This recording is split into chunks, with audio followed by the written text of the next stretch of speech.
Assalamualaikum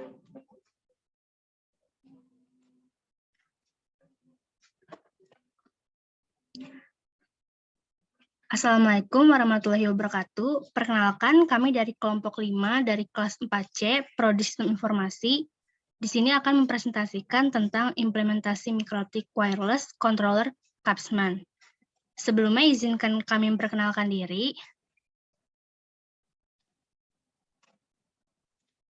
Next slide. Perkenalkan, nama saya Syala Herina Baho dengan NPM sekian. Kemudian ada anggota kelompok lainnya juga, yaitu Suci Ramona Purwanovitri, Nur Hapipah, Puput Silva Rosiana, dan juga Roni Merdiansyah.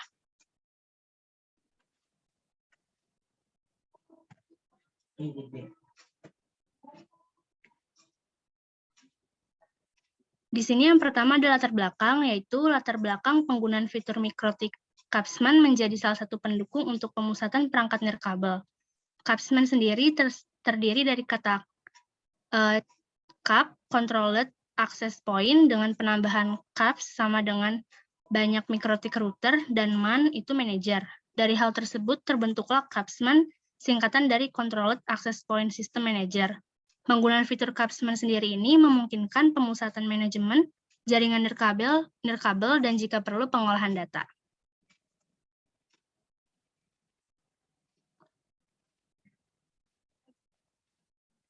Next slide.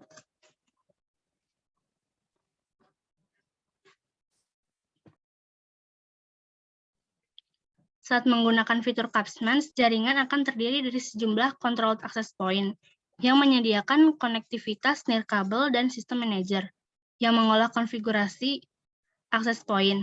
Hal ini juga menangani autentikasi klien dan opsional dan penerusan data. Ketika controlled access point ini dikendalikan oleh Capsman, ini hanya memerlukan konfigurasi minimum yang diperlukan untuk memungkinkannya menjalin hubungan dengan Capsman. Fungsi yang dieksekusi secara konvensional oleh AP seperti kontrol akses, autentikasi klien yang dijalankan oleh Capsman ini, perangkat CAP sekarang hanya menyediakan enkripsi atau deskripsi layer link nirkabel.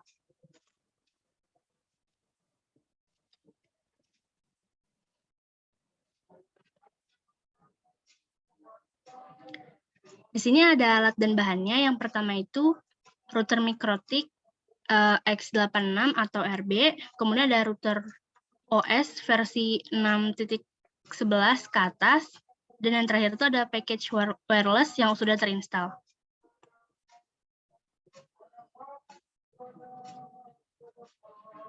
Selanjutnya presentasi akan dilanjutkan oleh Puput.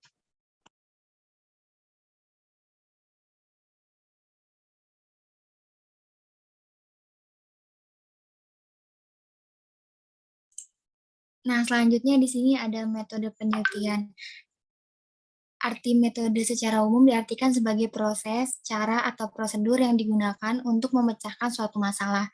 Metode yang digunakan untuk mengumpulkan data dalam penelitian ini adalah sebagai berikut, yaitu yang pertama ada studi pustaka dan yang kedua ada observasi. Selanjutnya, Ci.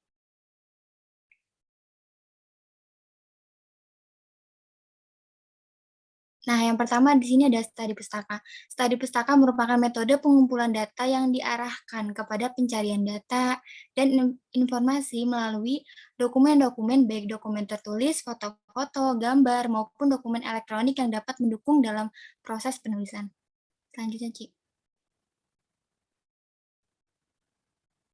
Nah, di sini juga ada metode penelitian yang kita lakukan yang kedua, yaitu ada observasi, di mana observasi merupakan langkah kedua dalam melakukan pengumpulan data setelah penulis melakukan studi pustaka.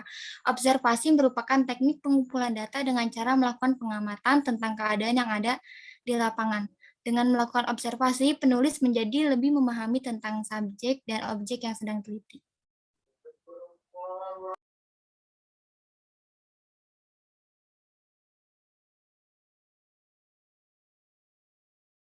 Topologi, konsep jaringan yang akan diterapkan, semua akses point dengan SSID, karyawan akan menggunakan IP segmen yang sama.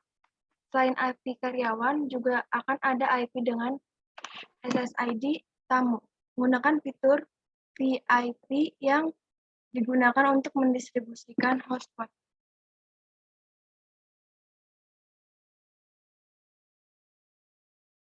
Kebutuhannya dibagi dua, yaitu ada kantor pusat dan kantor cabang. Kantor pusat dengan kebutuhan internet terhubung ke WiRB 433A2.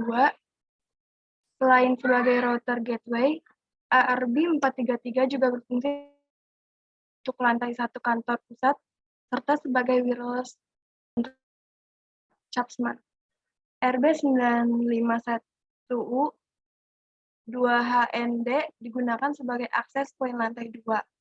Wireless dengan SSID karyawan pada RB433 dan RB951G 2HND diset agar menggunakan segmen yang sama. Kebutuhan kantor cabang yaitu terhubung dengan kantor pusat secara fisik. RB951G 2HND digunakan sebagai akses ke arah kantor pusat. Kantor cabang menggunakan segmen IP yang berbeda dengan kantor pusat. Dengan pengertian CHAP perangkat wireless access point yang dikontrol oleh CHAPSMAN. Sedangkan CHAPSMAN perangkat yang berfungsi sebagai wireless controller CHAPS manager.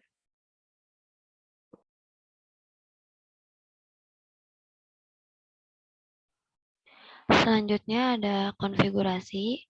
Pengertian dari konfigurasi yang akan dibahas hanyalah konfigurasi yang dilakukan pada sisi wireless interface saja.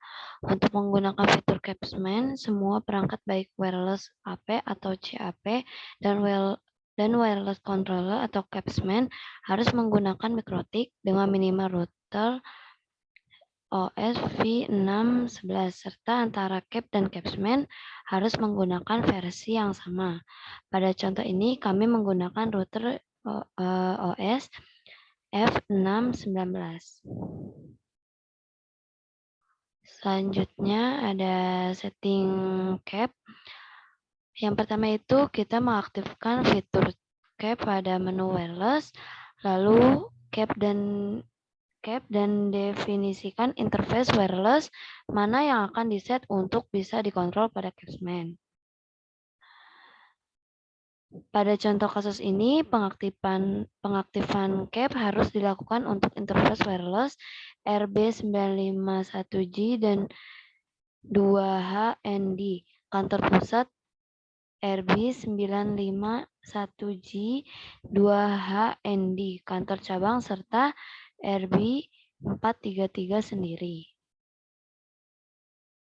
Pada RB433, karena CAP dan CAPSMAN berada pada perangkat yang sama saat pengaturan CAP, dapat didefinisikan IP 127.0.0.1 pada CAPSMAN address.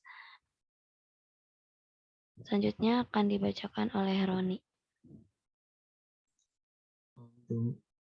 Untuk setting CAPSMAN, setelah pengaturan CAP selesai, langkah selanjutnya adalah melakukan pengaktifan CAPSMAN serta konfigurasi untuk interface wireless yang dikontrol.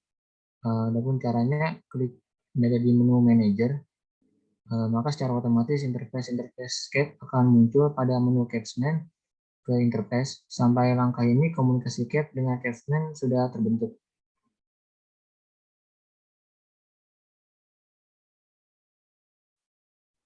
Selanjutnya, lakukan konfigurasi wireless sesuai konsep jaringan yang akan diterapkan melalui perangkat CAPSMAN. Buat bridge baru yang nantinya akan digunakan untuk menggabungkan interface wireless dengan SSID karyawannya. Bisa di menu bridge, lalu klik icon tambah.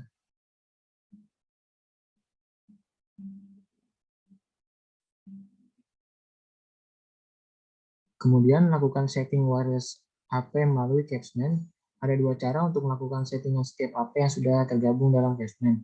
Cara pertama yaitu dengan melakukan setting pada masing-masing interface wireless dengan cara yang sama ketika kita setting wireless AP pada umumnya. Gambar berikut merupakan tampilan dari setting mode dan SSID-nya.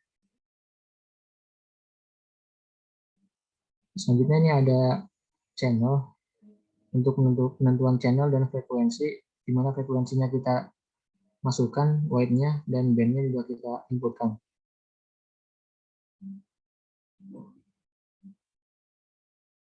Selanjutnya ini adalah untuk mengatur data path-nya. Kita masukkan briefnya WiFi karyawan.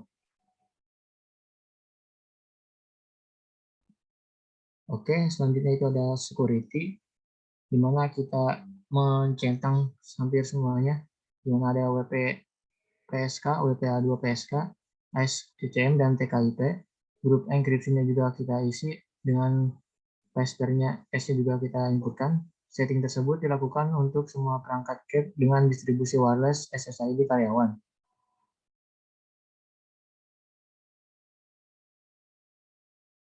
Konfigurasi untuk setiap CAP juga dapat dilakukan dengan membuat grup konfigurasi dahulu. Baru kemudian arahkan agar AP tersebut menggunakan grup konfigurasi tersebut. Adapun caranya di menu konfigurasi, klik tambah lalu yang wireless. Masukkan namanya itu AP karyawan, modelnya AP, SSID-nya untuk karyawan.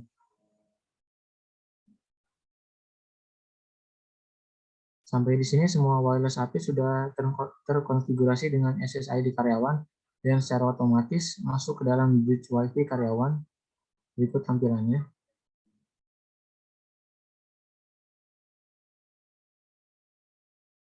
Dengan begitu, kita bisa membuat service untuk klien karyawan pada interface bridge. Misalnya agar semua klien yang terkoneksi langsung mendapat IP, aktifkan service DHCP. Untuk ikonnya, untuk tampilannya bisa lihat ada gambar yang tambahkan IP address sebelah kiri dan yang sebelah kanan untuk set DHCP servernya. Jika nanti sudah terdapat klien yang terkoneksi, maka juga akan muncul pada menu registrasi tabel pada Capsman, seperti gambar berikut. Kita juga bisa menerapkan wireless access list untuk memberikan kebijakan terhadap setiap klien yang terkoneksi. Di sini kita bisa atur pada MAC address-nya atau interface-nya. Semua setting yang biasa kita lakukan pada API cukup lakukan pada perangkat Capsman.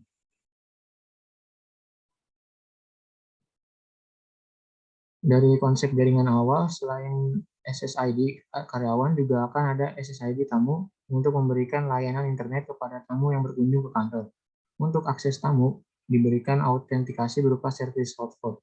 Kendalanya, di sisi RB951G 2HMD ini hanya memiliki satu buah interface wireless basic, sehingga untuk kebutuhan ini menggunakan VIP atau Virtual Access Point setting FAP bisa ditambahkan langsung pada Capsman. Ini adalah bagaimana cara untuk menyetingnya, ada di interface, klik tambah, dan pada menu general.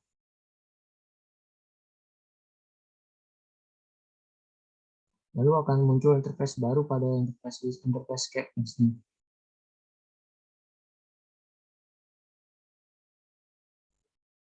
Lakukan langkah pengaturan wireless pada FHP tersebut seperti langkah saat pengaturan wireless SSID karyawan dengan mendefinisikan SSID tamu. Nanti pada perangkat CAP juga akan muncul interface baru. Selanjutnya, agar tamu harus memasukkan autentikasi via hotspot, maka kita bisa setting hotspot server pada interface FHP tamunya. Jika sudah melakukan Capsman, semua konfigurasi dapat langsung dilakukan pada perangkat controller. Walaupun pada perangkat CAP interface wireless terlihat disable, tapi sebenarnya aktif karena sudah bisa pada Capsman. Oke, mungkin sekian dari kelompok kami. Kurang lebihnya mohon maaf.